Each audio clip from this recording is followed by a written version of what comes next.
I was the former Republican candidate, highest polling Republican candidate prior to state assembly. I had spent the least amount of money on my campaign, and I had the highest, fastest growing social media platform. And then state assembly happened. We're at state assembly, and we have tons of support. I mean, we could not keep signs on our shelves long enough. The t-shirts were flying off the shelf. Tons of people coming up to our booth. We love you, we're gonna vote for you. And then we went through the state assembly, and I gave my speech. We had 80% of the crowd standing ovation. It's the biggest crowd cheer for the governor's race altogether. And then they announced the results. Greg Lopez, Heidi Ganal, Danielle Neuschwanger. 27%, just didn't quite make the muster. And I've never been a politician, so I'm like, okay, we ran a good race. We put in some groundwork. I might believe that. And so we leave and we go back to our hotel to change out of my dress to my boots so I can go help my volunteers pack up everything. And immediately my phone starts ringing. You have to come back. People are furious. There's things about this state assembly that is not legit. People are telling us that they couldn't vote, that they had problems with their clickers, and no one will listen to them. They don't know what to do. They're going to the teller committee. The teller committee's not relaying the information to KPB. They need you. So I come back, and I get there, and there's just a crowd around my booth. And I'm like, okay, someone start talking to me about what's going on. We had alternates who were moved up in place of delegates, and the delegates were present and told they couldn't vote because they didn't pay their fees, which is a violation of state election law and the Republican bylaws. We had people who said, I voted and I'm not even a delegate. So I was given a clicker, I was told to vote by proxy. There was a county chair that came up and said, Danielle, we've been going to the teller committee all day. We've been having issues in every single race. We don't even know if our votes are being counted because our clickers just say, vote now, vote now, vote now. And I looked at them and I said, what do you want me to do? And the county chair says, we want you to go tell Christy Burton Brown to stop, to just let us address these issues. Don't adjourn. Let her hear our grievances. And I said, okay, I'll go tell her. They said, no, you're not hearing us. We want you to march up on stage right now and tell her what's going on because she will not listen to us. Well, then I found out all the floor mics had been removed. So even if you wanted to go down to the floor, you couldn't make a motion. So I did. Marched my little cute butt down there, walked right up on stage, and I said, Christy, we have a problem. And the first thing she said to me was, you can't be up here. As a candidate for the state governor, or Colorado for the governor position, I could not come up on stage to address a grievance that had been brought forth. So I go to cover the microphone. And she slaps my hand away. And I said, Christy, who can I talk to up here that's going to listen? So she points to one of the security guys. I walk over and I said, look, there's a whole group of people down here that need a microphone. They just like a microphone. Can you just give them a microphone so that they can address their grievances? That's all they want. Okay, sure. Just wait down there. As soon as this vote's over, we'll give them a microphone. So we did. Walked right down off stage, sat there and waited. And waited. And waited. And then she intentionally adjourned the assembly, fully knowing that there was a group of people down there that had issues of concerns to be brought forward. So at the end, I'm listening to one of these very concerned delegates who didn't think that he got to vote in any of his elections, which, by the way, he did not. We confirmed with his clicker did not cast a single vote that day. He paid his money, he traveled a very long way, did not even get to vote. And he's explaining to her why he was so frustrated. I went to the teller committee multiple times. I told them my clicker wasn't working. They told me just to go back down and sit down. I got up again at the next race. And he's trying to tell her that it just kept saying vote now, and she's rudely interrupting him. And she's talking down to him. And I'm getting very frustrated at this point because as an elected official, it's your job to shut up and listen. It's absolutely your job to shut up and listen. And so I interrupt her. And I say, Christy, you're not listening. You're not listening to what they're trying to say about how they couldn't vote and how they're very frustrated. And she looks at me and she says, your race was over a long time ago, and I'm sorry, you lost. It was never about me. It's still not about me. It's about them. It's about you. So I asked the delegates that day, What do you want me to do? They said, don't stop fighting for us. Don't concede this race. Find out what happened here today. Fight for us. Someone has to fight for us. So I went out and I did a little Facebook Live and I said, I'm not going to concede until I know what happened. So we started getting information from the delegates. We got the audit logs, and things just did not add up. But the funny thing is that the GOP in California 1 week later had their state assembly with the same election company, the same software, the same hardware, and the same problems. And their candidates reached out to me that Saturday and said, we'd like to compare notes. We would like to see if what happened in California happened in Colorado. So for 3 weeks, we compared notes, we compared data, we compared analog logs, we contacted delegates, we verified votes. Magically, the algorithm was exactly the same. Their Secretary of State candidate lost by the same margin that I lost by. One of their Senate candidates lost by the same margin that I lost by. And so we decided we were going to reach out to the company, find out why. What happened? The company verified what software was used when the GOP refused to confirm. They verified that the clickers that were used at State Assembly were weighted. Now, weighted could mean a lot of things. It could mean in order of. It could mean a partial vote. But what it meant in this specific instance, as confirmed by the vendor, was that if you wanted to predetermine candidates to automatically move on to the next round, they could set that up in the system. 1 click could equal 5 votes. And that was the software package that was selected by the Colorado State GOP.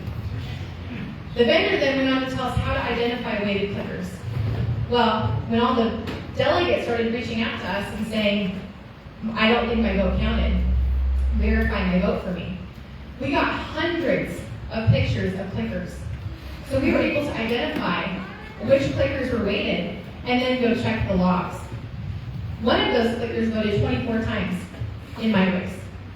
Once for me, once for Heidi Ganal, and 22 times for Greg Lopez. So when we asked the GOP about this, they said, well, some people just really want to make sure their vote counts. But we're the party of election integrity. We believe in one person, one vote, not one person, 24 clicks. Now, the big telling part about this is that same company offers non-weighted clickers, and they also offer a one-click, one-vote software package that was not purchased. So you can see why all these things coming to me, I start thinking, I kind of have a suspicion that the results of the state assembly may not be entirely accurate. And I'm not claiming fraud, I'm not claiming a cheat, but they may not be entirely accurate. And so again, we started reaching out to the vendor again to get more information, and they provided us with a slew of information that also verified that state election laws had been violated in California. So we had turned over all of our information to the DA, and we found 5 state election laws that had been violated in Colorado and 1 federal law. And the DA, as of Friday, has reached out asking for just additional information to see if they can prosecute, because it'll be the first time in Colorado history, if they do prosecute, that this law has ever been prosecuted upon. Woo!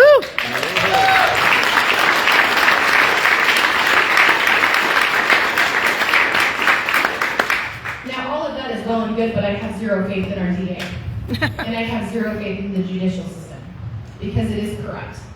And so I have a feeling that what's going to happen is they're going to come out and they're going to say, you know, I just don't know if we can do it. I just don't know if we can actually prosecute. So we'll see what happens with that. But either way, we are going to be releasing all of that information to you, emails, voice recordings, the whole shebang, so you can see what we saw when we were doing our investigation. So this leads me to, well, how did I end up in the Constitution Party? Well, funny thing, back in December, I got a random phone call from the chair of the Constitution Party. And he said, Danielle, we've heard a lot of rumblings that something's going down at State Assembly. And you are the best candidate we've seen in 50 years for our state. We need you to win. Come over to the Constitution Party. Avoid all the drama. I thought, well, You just told me there's an opportunity for corruption to happen, and then I'm going to have a front row seat. What better way to expose the bad guys than just be knee deep in it? So I guess I'm just up for punishment, because we went through the whole shebang. And they countless weeks and onslaught of smear campaigns from the GOP. I'm a sore loser, and I'm just a crybaby, and I was never a Republican. Remember, I was the only lifetime Republican until I switched parties. All this stuff. I could have never possibly accomplished what I've accomplished in my lifetime. Working for 19 years, a full-time job, graduating high school early, getting an early acceptance to college, working 2 to 4 jobs at any given time to pay my own way through college because I didn't come from a trust fund. I actually worked for a living, but I could never have any experience. I could never have gotten 3 medical certificates, my college degree while working a full-time job, opened up a successful business. My husband owns a multi-million-dollar HVAC business, but couldn't possibly happen in those 19 years that I dedicated myself as an overachiever. So we listened to all the smear campaigns, and every single day we had people reaching out. Please don't give up. Please find a way. Get on the ballot. You have to fight for us. We need you in Colorado. So the day of assembly, the Constitution Party reached out again. Do you believe us now? I was like, I believed you in December. But they said, we want you to come over right now. We want you to come over to the Constitution Party and run. And I said, I'm sorry, I can't do that. I need to find out what happened. I need to actually put in some work and find out what happened. And so for 3 weeks, when we were finding out more and more stuff every single day, every day, are you ready yet? Are you ready yet? How about now? What about now? Come on, just do it. Just switch parties, come on. So finally, after we talked to a few legal counsel members and some other people that we were heavily involved with, some family members, we looked at the spectrum of what could happen in Colorado. And so how many of you guys saw the primary results yesterday? So we have Heidi Ginals, our Republican candidate for governor, Pam Anderson for Secretary of State, and Joe Day for Senate. And here's the funny thing. Right after state assembly, I posted my prediction for every single race in Colorado, and every single race came true. And it's not because I like these candidates. It's because you follow the money, and you follow the patterns. And if you look historically, it's what's been happening in Colorado for decades. Candidates that petition on typically end up making the primary. But then they also end up winning the primary. And then they go on to lose to the Democrats in November.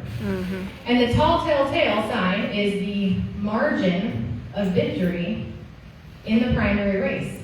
So we have 3.8 million voters in Colorado that are active and registered. But yet less than 1 million, about 900,000, voted in yesterday's primary. And the telltale sign was we knew how many people left their ballots for Governor blank because they didn't want to vote for a Republican primary. And yet the numbers to the Senate race matched. How did that happen? Yeah. My own father-in-law left that portion of his ballot blank. I did too. I think a bunch of us did. Yeah. The other telltale sign is the fact that if you posted or you saw the results of the votes that were entered for each of the candidates yesterday, all of the candidates are exactly in line with each other as they go up. And as an empirical data analysis person will tell you, there's no way that that can happen. You cannot have the same amount of margin in every single checkpoint on a race. So to prove this, how many of you guys like ice cream? Oh. How many like chocolate ice cream? Different data point. How many of you like vanilla ice cream?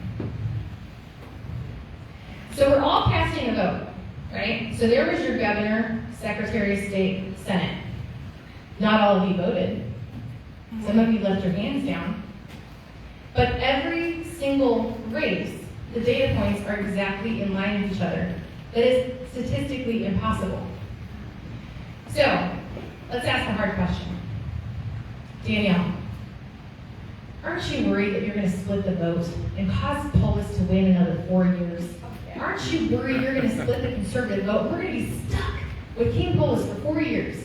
And then everyone's going to come and blame you because you're narcissistic and selfish and you only care about yourself and you're only doing this for attention.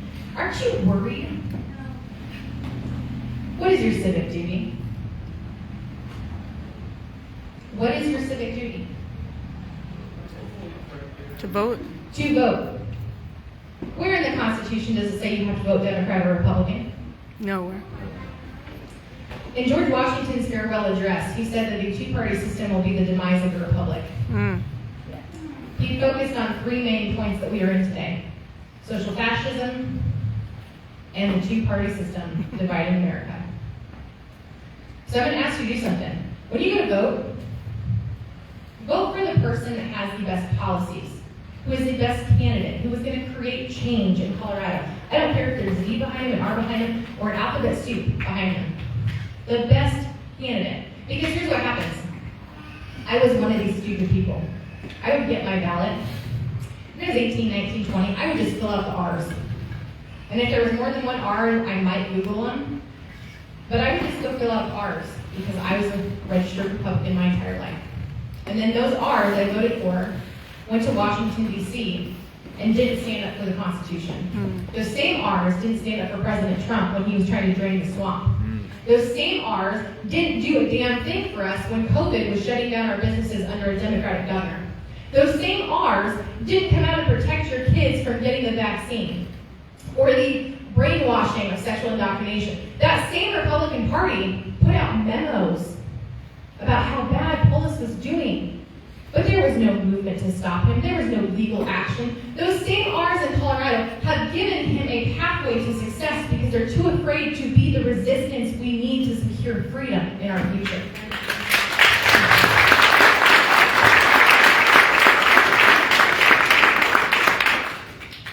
I was naive and young once, and I voted for all the R's. And that's exactly the argument we're getting today. We have to vote for the Republican candidate. They're our best choice to win. I'm here to tell you that those three candidates that were elected yesterday are going to throw this race and we're stuck with polls for another 4 years anyways. Yeah. You can't tell me I'm wrong because Pam Anderson never came out of her basement and campaigned one time. And yet she made top line on the primary ticket when people get her confused with the Baywatch model and she looks like a character from The Hobbit.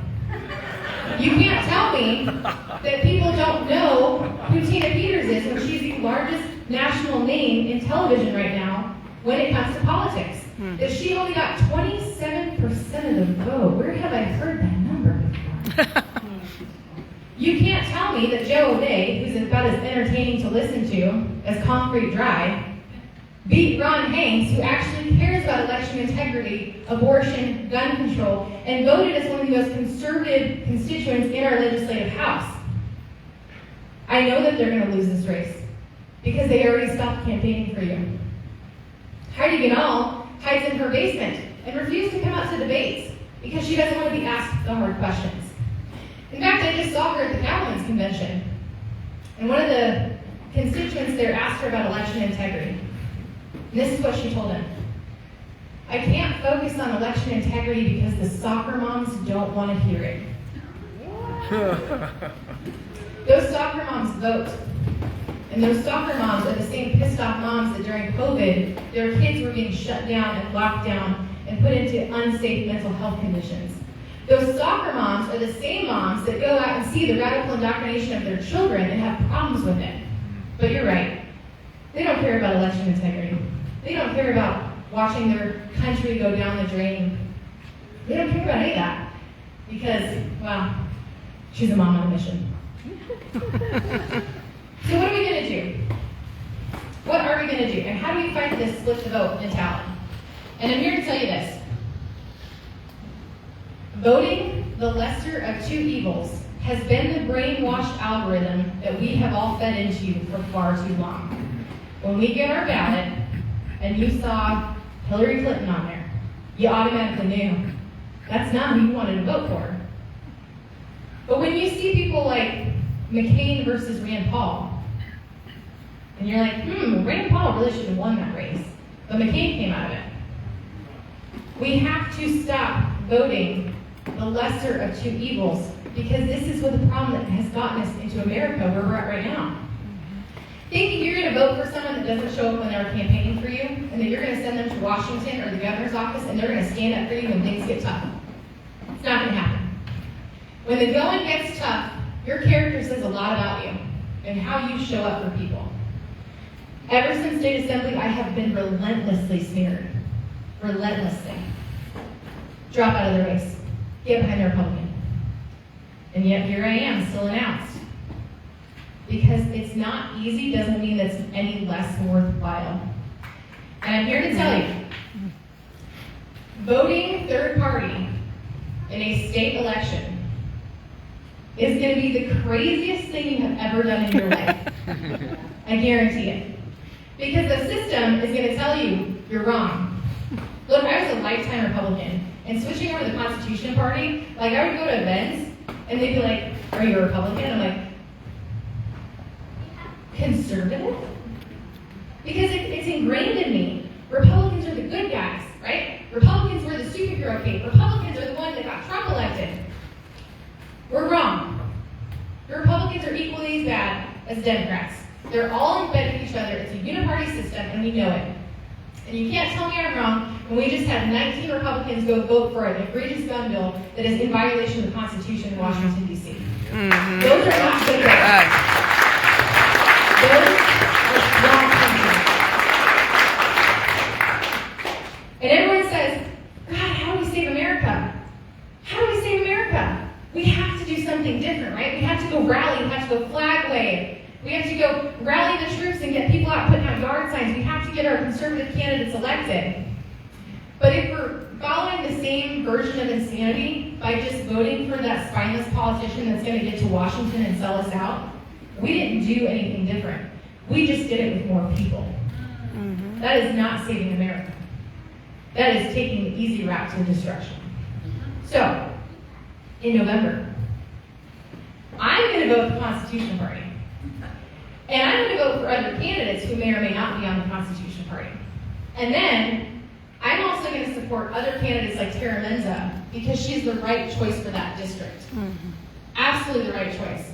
And the thing is, when I announced, the Republican Party said, anyone who supports Danielle, if you're an elected official, you're going to be banned from our groups. We're going to remove you from your elected office. If you're a PCP, a delegate, an elected official, you can no longer be welcome in us. You cannot donate to her campaign. You cannot support her on social media because we need to get behind our candidate. When I went to the Constitution Party, the chair, and I said, hey, Doug, we don't have candidates for some of these offices, but there are really good conservative candidates out there. And I think that the Constitution Party can make a difference by pushing those candidates. Can the Constitution Party get behind the right candidates? You know what the answer was? Absolutely. Because it's not about us, it's about saving America. So I will continue to get behind Republican candidates like Eric Odlin for CD7, and Tara Menza for House District 11, and Lauren Boebert for CD3. Woo! But the ones that I'm not behind because they are swamp creatures and they're going to be swamp creatures, I'm going to leave them where they belong, in the swamp. And I'm going to find people that are going to fight for the Constitution and the people of America, because that is what we deserve. Our founding fathers sacrificed for us. And it wasn't easy when they went to a tavern in the middle of the night and fought and bickered relentlessly about how the Constitution should be written. They fought for weeks because they couldn't come to an agreement. And then they decided to pray. And the night that they prayed, that great document was drafted. But along the way, the people in the towns were saying, you guys are crazy. You're not going to do anything. What could you little people do to make a difference? How are you going to stop Great Britain from infringing on us and all this other stuff? How are you going to prevent that from ever happening in the future? How are you going to prevent us and keep us safe? And they got together, and it was uncomfortable, but damn it, it was worth it. And now is your time to come out and do the same thing. Be uncomfortable. Be challenged. Get bold. Get loud. But do what's right for America. Do what's right for Colorado. Do not do what's right for the two-party system that did not stand up for you the last 2 years. Do not do what's right for the two-party system who turned their back on the greatest president we've ever had. See, I'm still supporting a Republican. Okay, I want to open it up to some Q&A. So ask anything, no questions or off limits. Yes? How do we get you on a debate stage? That is a great question. Okay, so the next debates that are coming up, they're going to be hosted by the live television networks. And of course, they're going to focus on the Democrat and Republican Party, because that's typically what they've done. Now, in 2010, they did allow Tom Tancredo, who was the constitutional candidate at that time, to debate. Why? Because all of his supporters got really loud. So after July 4th, next Tuesday, I want you all to start reaching out to the news networks and start saying things like, we want to see a debate between Polis, Danielle, and Neuschwanger. We want to see a debate between Pam Anderson and Jen Griswold. We want to see a debate between Joe O'Dea and Michael Bennett. And then, I'm going to give you a piece of homework. Write down the questions that they were asked and see if they gave a legitimate answer. Because here's what politicians have done, especially in Colorado. When they get asked a question they don't know the answer to, they walk in a political circle. They'll repeat back to you what they said, then they'll give you why they're the best candidate in their experience and why you should vote for them, and then they'll come to a conclusion, and they will have dodged the question entirely. Now, I really appreciate Kyle Clark from IVs because he's the one person in all the debates who's like, you didn't answer the question. Answer the question. You still didn't answer the question. Walker Stapleton, answer the question. But that's what we need, because here's what's happening. Even when they're doing meet and greets, they're pulling the wool over our eyes. I'm going to give you an example. 2017, Polis said that he was going to get rid of individual income tax as your governor. Okay? Sounded really good. I'm like, no income tax? Yes. And then no one ever asked him how. Right? So he was just like, I'm going to get rid of individual income tax. Woo! 2 years into his campaign, said the same thing. Right as COVID started. Americans in Colorado need to get rid of individual income tax to make Colorado more affordable. I'm still paying individual income tax. Recently, Heidi Ganahl made that exact same promise at the Grizzly Rose debate when she said she was going to get rid of individual income tax. And Ernest Lenning from Colorado Politics said, how? And she didn't know. He said, I'm sorry, but you're going to get rid of 60% of the budget, which is $24 billion, and you said you were not going to cut programs to do it. How? In 1 year, you said in 1 year you were going to get rid of all the individual income tax. $24 billion in 1 year. How? Crickets.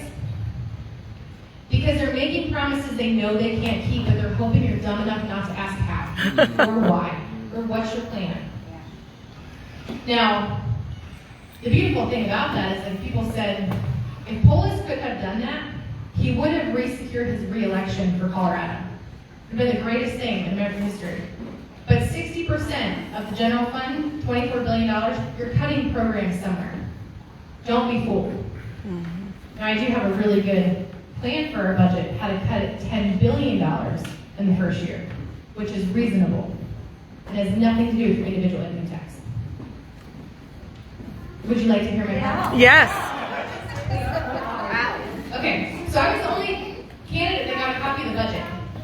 And I went through that thing, I mean, just like a college kid on crack. I was just like, this is great, this is great. Actually, no, I had it for 5 minutes, and my husband was like, he came over and he took it away from me, and he's like, you're cursing a lot. Your face is really red. Would you like a glass of wine? In 5 minutes, I found where a lot of our money is going, and it's going to shock you. How many of you guys have heard recently, since the shooting in Uvalde, Polis come out and talk about how Colorado is really focused on public safety in our public school system? He was on the news like 3 or 4 times saying, in Colorado, our kids are our priority. We're going to make public education safe. Well, this year in the budget, he took $300,000 from the public school safety program and gave it back to the marijuana companies because their utility bills were too high. That's right, he set your kids up for a potential active shooter situation where they're vulnerable because he wanted to give money back to the drug cartels. That's the kind of stuff I'm talking about. Or the fact that you know in Longmont, there is one of 2 companies in the state that have patented hemp decortication machines. And they are looking for grants for additional manufacturing jobs The other one's in the San Luis Valley. And this year, Polis took $2.5 million from the marijuana tax cash fund, an additional $2 million from the general fund, so $4.5 million, and sent it to California for hemp decortication research. $5 million. And you know how many jobs that could have created in the San Luis Valley for manufacturing for that company? Tons. They were one of the first people that patented it. But he doesn't care about rural Colorado. How many of you guys like paying for milk money? You guys pay for kids milk money? Okay, well you do now. Because Polis canceled the only correctional facility that had a dairy attached to it because Marlon Reese hates agriculture, and now all of us pay $1.1 million in milk money tax to supply milk to the other 20 correctional facilities in Colorado. It's disgusting. So, this year, well, since Polis was elected, we have seen the 3 largest increases in the general fund in Colorado history. You see, when Bill Owens left office in 2007, the office of the governor was $66 million. Under Polis, it's $590 million. He gave himself a $166 million raise this year alone, post-COVID pandemic, after shutting down 40% of small businesses forever. The general fund under him had the highest increases. His first year, 5.6%, second year, 7.6%, and this year, 13%. Now, our population curve, on average over the last 14 years, has only increased by 2.2%. But our general fund, our population has only increased by 1.4%. But our general fund has increased by 2.2% every year, year over year. So what's happening is that we're taxing more than our population curve allows. And so if you have 100 kids in a class, but you're taxing them at 120 kids, this is where the overtaxation and increased budget comes from. If I simply said, no more, you get a 20% reserve and it is capped at 1.6%, in line with a population and economic curve, we will cut the budget by $10 million in 1 year. Simply by saying you cannot overtax more than your resources allow. Woo!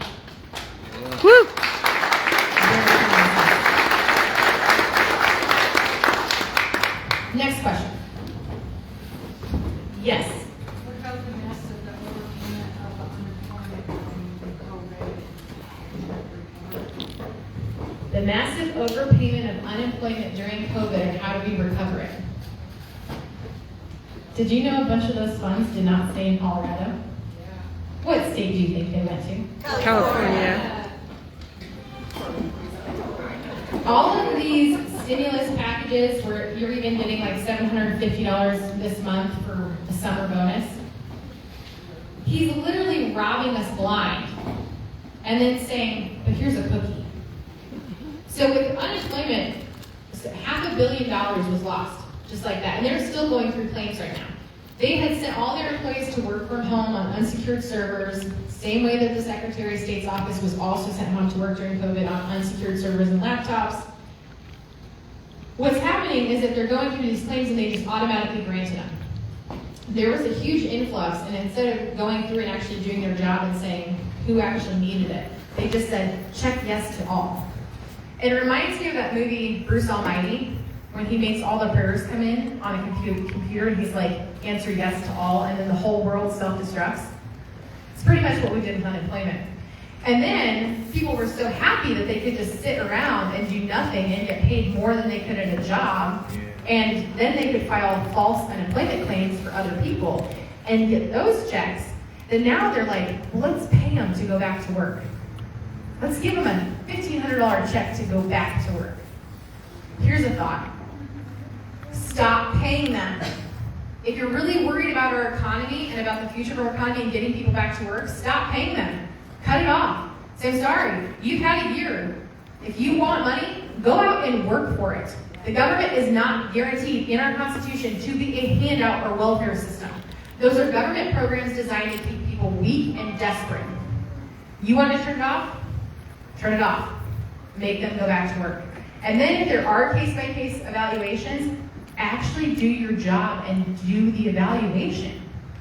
Does that, kind of seems like rocket science, I guess, but With that, we will never get any of that money back. Because once it's been paid out, the government actually has to prosecute on all those fraudulent claims. And do you really think that they're going to bombard our system after we have allowed our law enforcement to go through hell and releasing criminals and PR bonds, that they're going to go back through and they're going to prosecute on hundreds of thousands of fraudulent claims? No, because they don't want you to know how many times they screwed up. So we're never getting that money back. Next question. Yes. What are you going to do to get the younger generation of voters involved? The same thing I've been doing all along, social media. Okay, so we have the largest growing platform on social media still. So we are on all of the alphabet soup of Instagram, TikTok, Twitter, Getter, Truth, Yabber, whatever. And every day we're out there just reaching the message. So a big one was the abortion bill, right? Like, how do you get young people to care about abortion, especially with Roe v. Wade being overturned? Because the narrative that's being pushed is the federal government is making it where women can't have abortions anymore. And that's not what it is. It's giving the states back the right to make that decision. And so we went on TikTok and we posted our video for House Bill 1279, which is the egregious abortion bill that passed here in Colorado, and how do you fight that? And here's the thing. This is one of my favorite videos because it was just so genius.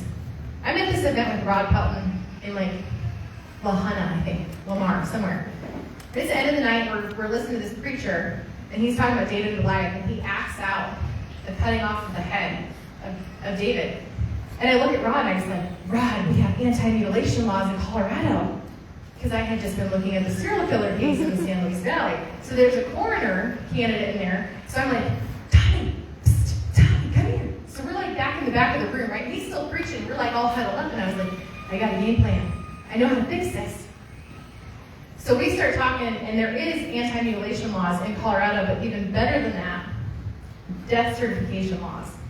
So in Colorado, we have 25-10-102, or 2-102. And what it says is that in Colorado, if a baby is born at 20 weeks, they're automatically given a death certificate. If you have a miscarriage as a woman at 20 weeks, you're automatically given a death certificate or later. That same law has a subsection that says, unless upon the mother's request, a death certificate can be issued prior to 20 weeks. How do you identify death? You have to first identify life.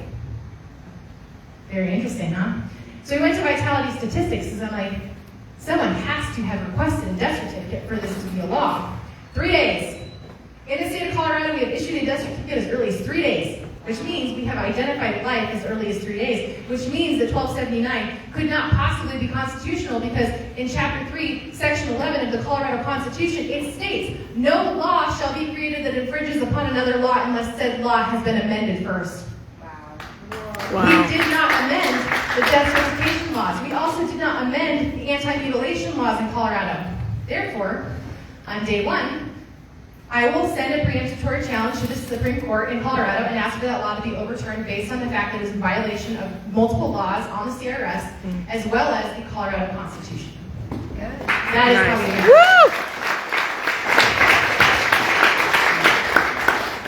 it. Now, when I posted that, I hashtagged a bunch of like crime TikToks, like crime TV, true crime, identity crime. So all these like women that like just listen to like true crime podcasts are like, oh my God, she just figured out how to like overturn the world using death certifications. And I had this one lady, she duetted me on TikTok. She's like, this lady, she's so brilliant. And now we can like fight the crazy people. But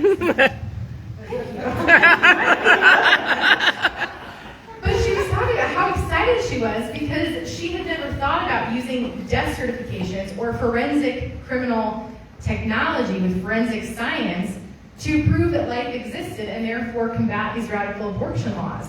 And so she actually is like a forensic tech.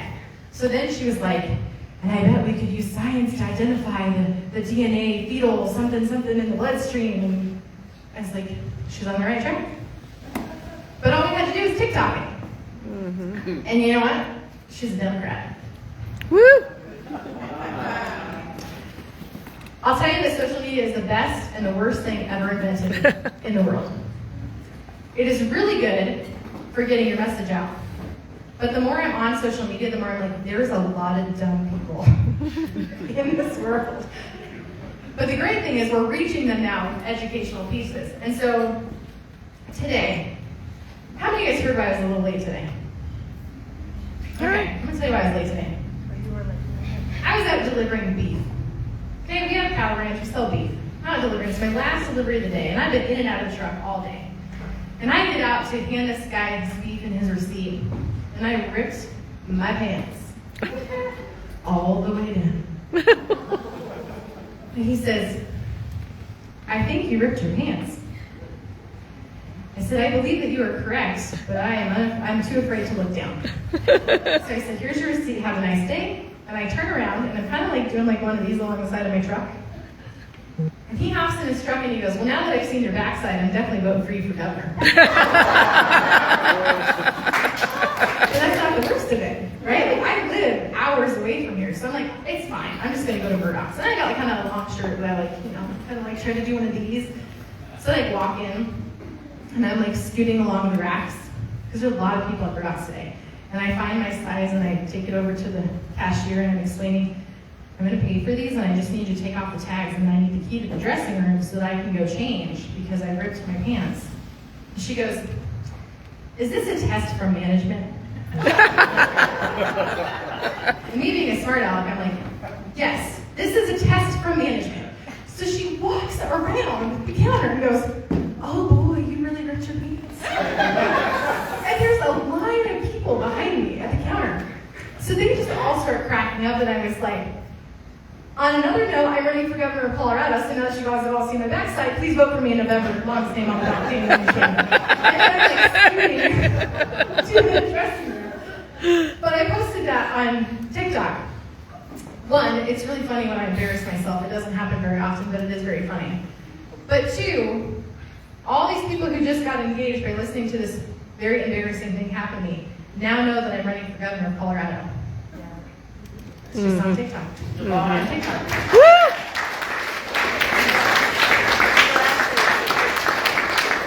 But interesting fact, did you know that voters under the age of 44, 50% do not vote? 50%. That's your millennials, that's your Generation X, your Generation Y. And when asked why, they say because they cannot relate to the parties. Mm-hmm. Because if you're gay but you're conservative, they don't really feel like they fit into the Republican Party. And if you're maybe pro-life but you're a little bit more progressive, they don't feel like they fit into the Democratic Party. So where do they go? They're unaffiliated. And then they get disengaged and they don't know what's going on in politics. So when they get their ballot, they're like, I don't care. Psh, trash. If we get them engaged through humor or through TikTok or social media, and we just talk about one thing that they care about, maybe it was abortion, maybe it's taxes, maybe it's school choice, whatever it is, if we get them engaged in one post and they click that follow button, I have them in my grasp. Mm-hmm. No, I'm serious. If we get them to engage in one post, the likelihood that they will watch at least 12 seconds of any additional post that you put out goes up exponentially. And if I can say in the first 12 seconds of my video, hey everyone, it's Danielle Neuschwanger, your candidate for Colorado State Governor, face recognition, name recognition, Colorado State Governor. So when they come to vote, and they're talking about us on the news, and Danielle Neuschwanger ripped her pants again, they'll know at least who I am. So that's the key. I promise I'm not going to try to rip my pants again. It's very simple. Next question. Yes? You just listed off some things that I would like to make a position on abortion. Can you go down that list and tell us who you are? Yes. Okay, so abortion. I am pro-life with the exception of rape, incest, and medical necessity. And most people don't know, but I actually had a medical emergency when I was younger that required me to have medical intervention. And after that, I had a miscarriage, and I was told I was never going to have kids again. And so for me, it's personal having to go through that, but I also do think that that system is very much abused, and that there's not a lot of mental health resources with that. So what I would personally like to see is I would like to see adoption reform, foster care reform, and more mental health resources brought in before a woman has the abortion. I would like more counseling, more therapy, even more religious counseling would be great, but also alternative medicine as well. So pro-life. Next topic. What are you going to do about the oil and gas industry Oh. here in Colorado? Oh gosh. Are you ready for this? On day one, I'm going to fire the entire Oil and Gas Commission. The entire Oil and Gas Commission. And here's why.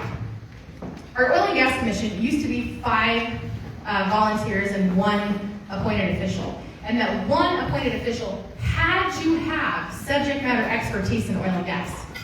Under Polis, it is now 9 appointed officials who are all energy activists, and none of them have subject matter expertise in oil and gas. So the best way for me to bring back oil and gas in Colorado is fire every single one of them and bring in the experts that know what they're doing. Yeah. Day one.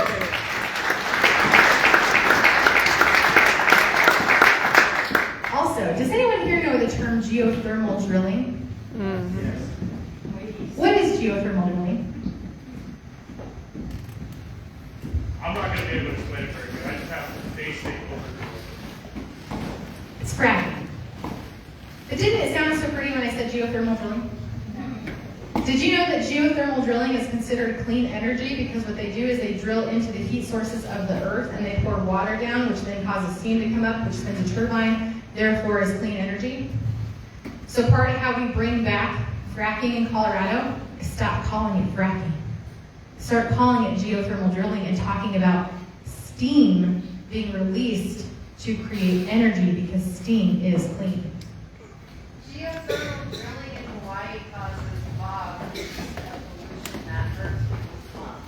And fracking, that lady, her husband and brother died from an explosion from fracking. So Hawaii has a different soil makeup than Colorado because of volcanic ash.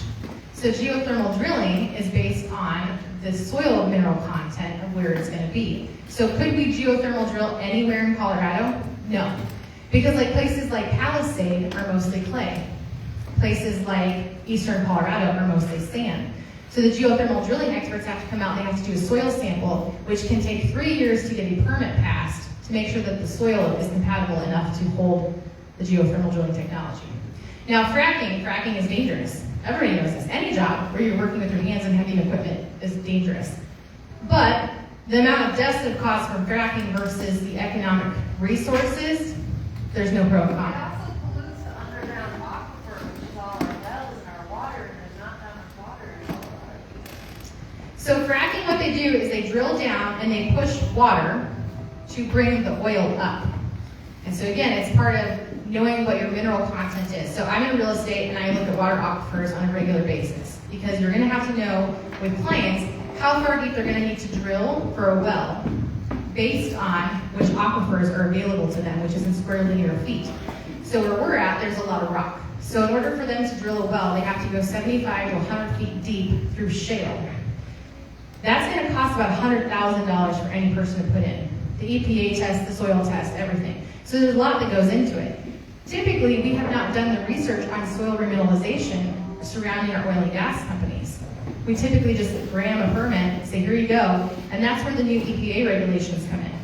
So you have to know your soil makeup in order to say which counties would be good for picking oil and gas fracking.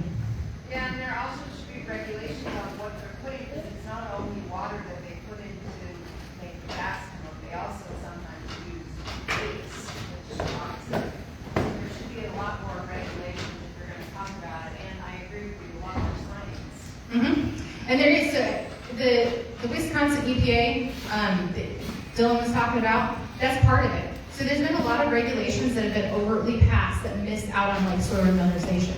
The other thing is water conservation, right? Like everyone wants to talk about water conservation, especially on the western slope. But the one thing you guys don't hear politicians talk about is soil remineralization. Why? Because they don't understand it. Soil that loses a lot of water lacks phosphorus, calcium, and iron, which is bone and blood meal that you can get from livestock. that bone and blood meal has been traditionally used as a byproduct of dog food. But if you could take that byproduct and instead reinvest it into your soil, you're going to be using substantially less water. And so by remineralizing your soil, you are creating water conservation efforts. Same with like desalination techniques, water recycling plants. It's just technology that hasn't been explored enough. But in Rangeley, Colorado, we have one of the best hydroelectric plants in the nation. And they are looking at remineralization products, soil mineralization, as well as conservation through blood and bone meal. Yes. Can we get rid of the fluoride in the water? God, I hope so. So the question was, can we get rid of fluoride in water? There is this myth that fluoride was put into the water to help people with cavities.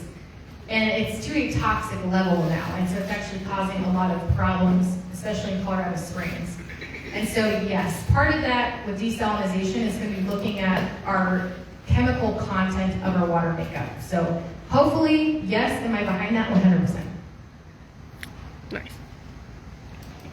What is your opinion of all the windmills? Oh, that's a good one. What is my opinion of all the windmills? One word? Junk. Yeah. Garbage. Gosh, okay. So there's a lot of these out by us, and I like the theory, I like the concept. The problem is that they're all made out of a material that cannot be recycled, and so our neighbor actually is contracted out to go cut them into 8-foot sections and just bury them. That's not good for our environment at all. They leak a ton of oil and other chemicals into the ground, and they give off massive amounts of radiation. And so people that live close to them are finding that they have increased rates of cancer and other health conditions like early signs of stroke and Alzheimer's. I'm 100% against windmills. Now, there's other technology out there that is not made of fiberglass that I would be interested in exploring. But that technology is still very new. So 100%, I don't think we should have any more in Colorado. They're also polluting our aquifers as well. And so I'm 100% against that, and I don't like solar either. But I'll tell you why. The solar panel companies in the United States right now operate on an 85% subsidy, which means that they pay 15 cents, and U.S. taxpayers pay 85 cents on the dollar to keep them running. The batteries are made of lithium, which cannot be recycled, and they have a short lifetime span. Now, there's only a certain amount of lithium on the planet. It is a limited resource. It's not regenerative. So this push for electric cars, all the batteries in your phones, once we run out, it's gone. And there's nothing we can do. So pushing for 100% electric cars or 100% solar panel energy or wind panel energy, it's not sustainable. And in 30 years, like Polis wants to make sure that by 2030, we are 100% electric cars on the road. It won't happen. There's not enough lithium. And then let me tell you this. California has rolling brownouts because they're running their ACs and everything else, right? What happens when the entire state of California has to plug in an electric car? It's not happening. And by the way, it's run off of natural gas. So it completely is just an insane argument and it's just not common sense. It's not common sense. If you want to look at other alternatives besides gas, hydrogen, helium, ride a bike, carpool. I mean, there's just a lot of stuff that you can do besides mining a very limited mineral resource in the world and then burying all of these windmills as soon as they're done. You talk about landfills that want to recycle and save our oceans from plastic, but we're literally filling up our landfills with fiberglass. Yes? So you came to this position tonight because of, I think I understand, election fraud within the state party at the state assembly. So you also said that seems to be what happened yesterday with the primary and those candidates. How is it going to be different in November for you again? How do you plan to work around election fraud? That is a very good question. I'm so glad you asked that. Okay, so Dominion, how do you guys know Dominion? Okay, how many of you guys have done any research on Dominion? A little bit. Okay, Dominion is a two-party system algorithm. And you're like, wait, well, we have a libertarian candidate on the ballot every year. How does this work? In our state elections, they factor that a third-party candidate only gets a percentage of the vote. And 5. Colorado, that percentage is 50,000 for all third-party candidates. Now, in 2010, we have a great historical marker because we had Dominion, we had electronic voting, right? We've done mail-out ballots since 2003. In 2010, when Tom Tancredo ran, he had better name recognition than Dan Mays, who's the Republican candidate, and he got 39% of the vote to Dan Mays' 11%. It was the first time in Colorado history that the Republican Party was almost made a minor party. What was very telling about this was that they couldn't adjust the algorithm for how many votes he got. They never anticipated he would get almost 40% of the vote. Now, they used the 2010 census data to rig, or potentially rig, the 2020 election in Colorado.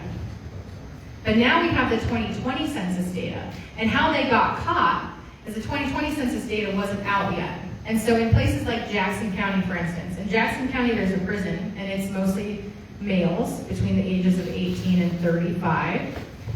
So in Jackson County, they had a huge spike in ballots for that age group. Yet the voter registration is very little down here. And they're like, well, these people can't vote, they're all felons.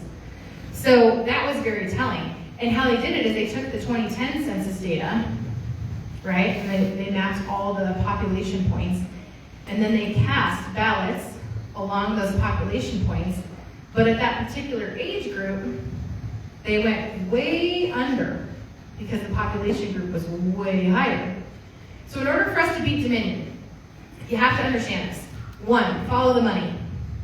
Follow the money. There is a direct correlation between money that is poured into a campaign on behalf of a candidate. Like, let's say, how many of you guys saw the ads against Ron Hanks and Greg Lopez? They're too conservative for Colorado. They're on like every second. So this Democratic Alliance group dumped in $1 million the last week before primaries running these ads alone. So there's a direct correlation between dollar amount spent and data collection point between votes. So if you follow the money, you look at, I think the week before they did 2 million votes, or $2 million, and then you go and you follow the data points. And if you guys have not Googled, let's say the Secretary of State's race, results from yesterday, they have a line graph. And you can specifically see that all of the data points match up for all 3 candidates. So 1, follow the money. 2, you have to know the threshold to beat the algorithm, right? So what's the threshold for the 2020 census data for a third-party candidate? And it can't be like your typical libertarian candidate that they know is only going to get, let's say, 8,762 votes. Because there's 40,000 people in the Libertarian Party. So I like to use Libertarian Party. It's a good even number. It's 40,000 people. Yet the votes cast for the Libertarian Party in all the previous races has been this specific number. Well, when you add up all the specific numbers from third-party candidates or write-in candidates, it never equals above the threshold to break the algorithm. So what is the threshold for 2020 for the census data? What is the direct correlation to that threshold to the money spent in races? Then you know how many votes you have to get to beat the algorithm. And Dominion is not factored for a strong third-party candidate. So if we get over that algorithm, their algorithm can't make up the difference because it's never been done. That algorithm is going to see something that says error.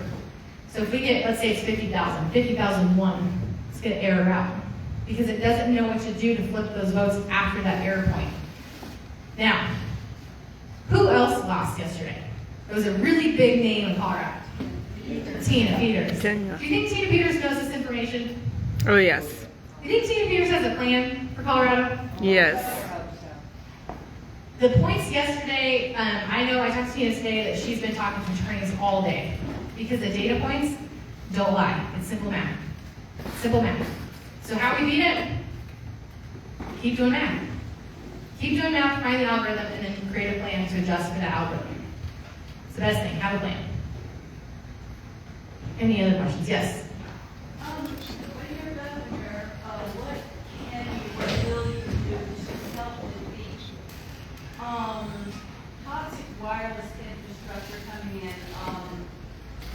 is quote unquote supported by legislation like 1193 that takes away local control from local governments, such as smart meters in Longmont, cell tower in Art Space in Loveland, and 5G small cells in Boulder. Those are just the three that I, that are close by. What strategy have you got against big telecom and its bullies? So the question is, what strategy do we have against telecom and the big bullies? So the best thing that you can do is give back local government control. There's a book called Doctrine of Lesser Magistrates where it talks about the best way to run a government is by having the locals, the lowest level, have the most control. So for that specifically, I have an energy policy that I think is better than any candidate that I've heard in Colorado, because no one else talks about energy security or energy policy. We need to get to a microgrid system where we get rid of the foreign transformer parts in our transformers that we have. And it's something that Trump did his third year in office, was he signed in legislation to say that we could not allow foreign entities or foreign parts in our transformers, because at that point we don't have to have an EMP blast, we don't even have to be hacked. They can just go in and shut them off. So part of our energy infrastructure in Colorado is that we're very vulnerable. How many of you guys remember the Boulder Marshall Fire? Trick question. How many of you guys knew that they Xcel shut off power to multiple rural counties because of that? And it had nothing to do with them being on the same grid. It was to drive up energy prices, because in a crisis, they get to build a government and then receive federal funding. One of the counties that they shut off was Rio Grande County. And they have a hospital there that had a failed backup generator, an emergency management system that went offline and zero communication. They had patients who were on oxygen, that all their oxygen shut off, and they could not get a hold of anyone in Pulse's office. So they called me on Friday night at 9:30, and they're like, we have a problem, and we need help. So I called Xcel and just explained what was going on, and within 20 minutes, Xcel had their power back on. But Xcel had previously told their communications manager that under no circumstances was their power going to be turned back on for 4 hours because it was an emergency, state emergency. So for hours, they didn't have their hospital, their backup generation, or generators, their communication system. And so part of getting to a microgrid system would make sure that energy utility monopolies cannot make that happen. They did the same thing in Texas. When Texas had the freeze that shut down all of the solar panels and stuff, the energy companies billed their clients thousands of dollars for providing them heat because the solar panels went down and the wind turbines went down. It's all monopolies. So the best thing that we can do is get rid of the Xcel monopolies and the other utility monopolies, get back to a microgrid system that is locally controlled, and have an interagency emergency management communication system. Those three things all together, you will be able as a county to say what can come into your county, and in the event of an emergency, you will have the resources needed to provide for your citizens. Yes?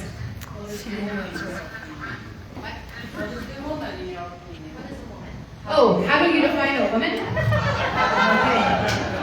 I'm going back to like middle school biology, right? There's an X chromosome and then there's a Y chromosome, and when they get together, they make a baby, and that baby's a girl. I'm a biologist. Oh, 2 X chromosomes, sorry. We could identify as an X and Y, who knows? I mean, it's a crazy world out there. Yes? Tell me about your agricultural policy. How would you approach that? Agriculture policy. So first and foremost, I'm firing everyone from the State Veterinarian Board. In case you haven't figured out, I'm firing every appointee in Colorado. So Polis put in 500 appointees on a day when they're all going away.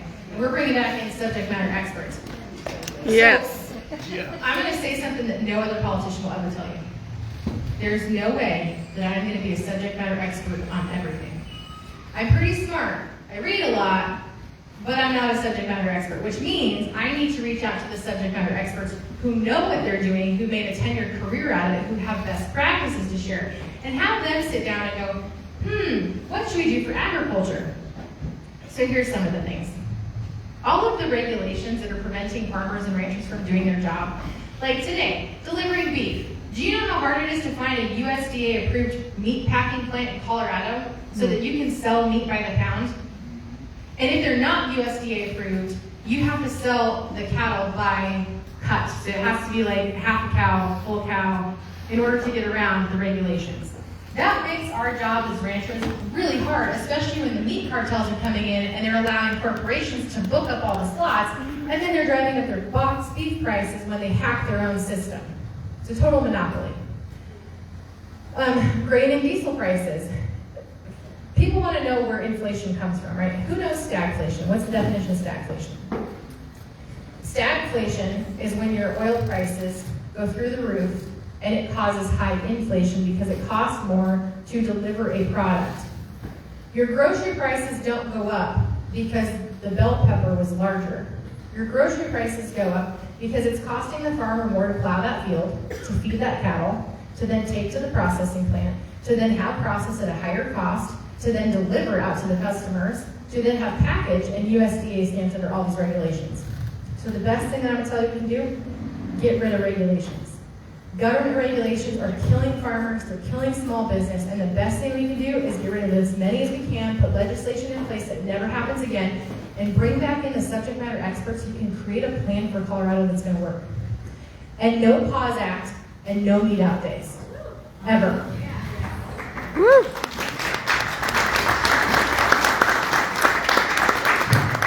Any other questions? Yes. Is there anything you can do or plan to do about getting the overturning of what happened in 2020 with the, what is it called? It's voting for state, I can't think of the name right now. Are you talking about Senate Bill 153, which is the crazy election law that Danielle Neuschwanger helped pass this year? No, not that one. It was back in 2020 with the American, where we voted in favor of giving away our ability to like contribute our vote. Thank you. Let's roll call. Oh, yes. Okay. Yes, there is actually something you can do. So remember when I cited Chapter 3, Section 11 of the Colorado Constitution that says no law shall be created that infringes upon another law? We have been passing laws for years now that are in violation of laws already on the books. So instead of having a legislative session where we create 200 to 600 new laws, because on average that's how much they introduce is 600 new laws every session, how about we have a clean up the books legislative session where we go back and we look at unconstitutional laws and then get them out of there. And if we can't get them out of there through just overturning or repealing or through Supreme Court grants for challenges, then we can actually create a law that would strike down the first law and then take that one to the voters. So yes, Chapter 3, Section 11 of the Colorado Constitution, if you've not read it, it is a really good read. 2 a.m. in the morning, glass of wine, read the Constitution. I promise you, you'll be happy. Okay, one last question.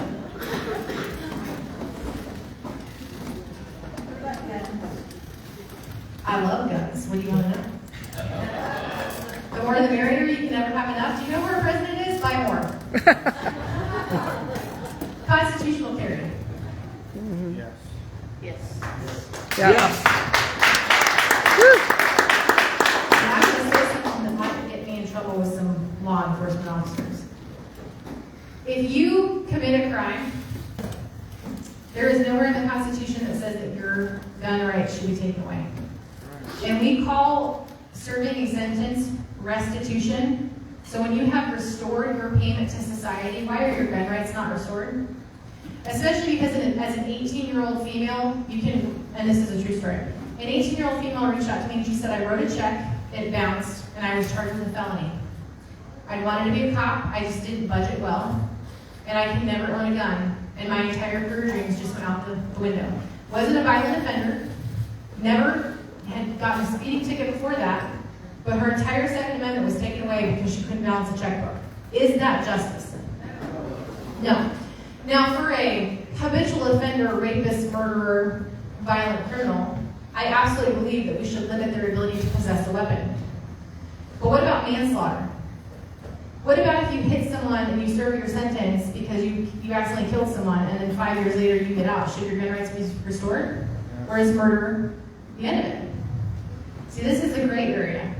Nowhere in the Constitution does it say that a criminal, if they commit a crime, has their rights taken away. Would we take away their First Amendment right to practice religion if they committed a felony? Or their First Amendment right to speak out and have freedom of the press and peacefully assemble? Would we take away their Fourth Amendment right for unreasonable search and seizure? So why is it that when someone commits a crime and they restore their payment to society, we have removed their Second Amendment right and will never give it back? If you uphold the Constitution, you believe in the Constitution, then we have to start challenging these questions. Because the government is the only person that's ever told you you can't get married if you're of the same sex, and you can't own a gun if you've ever made a mistake. We have to start changing our thinking. Now, like I said, I think some of the Leos, local law enforcement, probably want to have to sit down over this before I pass any legislation because it's going to make their job a little bit more difficult. But if I say constitutional carry, that is what that means. That your Second Amendment right shall never be infringed. Recently, I got interested in possibly hunting, given the situation of the world. And I called Colorado Parks and Wildlife and just learned about all these wonderful regulations that seem to be very present. And then the gun question triggered my mind to ask about how can we get to a place where I think hunting can be just more normal and not so regulated in Colorado. God, I'm so glad you asked that. Did you know I'm the only candidate for governor that hunts? I'm a bow hunter. Just like I look really good in camo. I've showed up to events in camo, by the way. They're like, what? I want to separate the division of parks and wildlife. So it used to be separated a long time ago, and they combined it under Hickenlooper because hunters bring in a lot of money. We are a tourist state. Our tags bring in a lot of money. And parks, he wasn't managing very well, so the parks budget was just getting blown through. We weren't managing our forest. Imagine that. We weren't managing our forest in our parks. And so they combined them. And they basically said the hunters are going to foot the bill. But with that came a lot of regulation on state lands, where we can hunt, where we can fish, what type of fishing we can do every year, the seasons. And now, if you apply for a tag, everyone just gets a tag. It used to be a point system where you had to like pay right up front the full cost. Like if you wanted to go hunting for a moose tag, you had to pay like the full $5,000 up front to apply for that moose tag. But now it's like $7 for each person. So people who waited their entire life to get a moose tag are now missing out to someone who's a first-year hunter because we screwed the system up. Why? Because we let women who think that we should coddle lions create laws about hunting. They've never hunted or fished a day in their life. So again, fire everyone, bring back in subject matter experts, separate it, put common sense back, overturn regulations, and can we just get back to like God love America? God love Yes. America. That's it. Yes. Woo! All right, let's give you the last question. Going through the budget, if you find that laws were broken, money was stolen, other than firing everybody, would you prosecute and look for jail terms for these people that you know that money was stolen, laws have been broken, and you have been wrong? How would you like a Colorado version of Gitmo in Sugar City? Gitmo! Officials for breaking the law. Yeah. Because it's going to happen. Look, I already know, like, our Lieutenant Governor, Donna Primavera, she's double dipping on the state budget and it violates the ethics oath that she took. She's getting paid her Lieutenant Governor's salary, and then she's also like a commissioner or appointee or consultant or something else, and so you're paying her twice out of taxpayer money. Should not be happening. So yes, when I find out which elected officials have been money laundering from you, we are going to have a parade when we walk them through the streets of Denver, right into a jail cell. Woo! It's time we walk up our elected officials. To break the law. And then have special elections under the Colorado Constitution Party and bring back in new candidates who aren't rhinos or dinos. Woo! Yeah. Okay, so last thing to say this. Next week is Independence Day. It's Independence Day, it's not July 4th. Mm-hmm. For your birthday, you don't say happy 18th of February, which is my birthday, by the way. You say happy birthday. Happy Independence Day. And I think in Colorado, it is time for us to become independent of the corrupt two-party system. I think in Colorado, it is time for us to send a message to the corrupt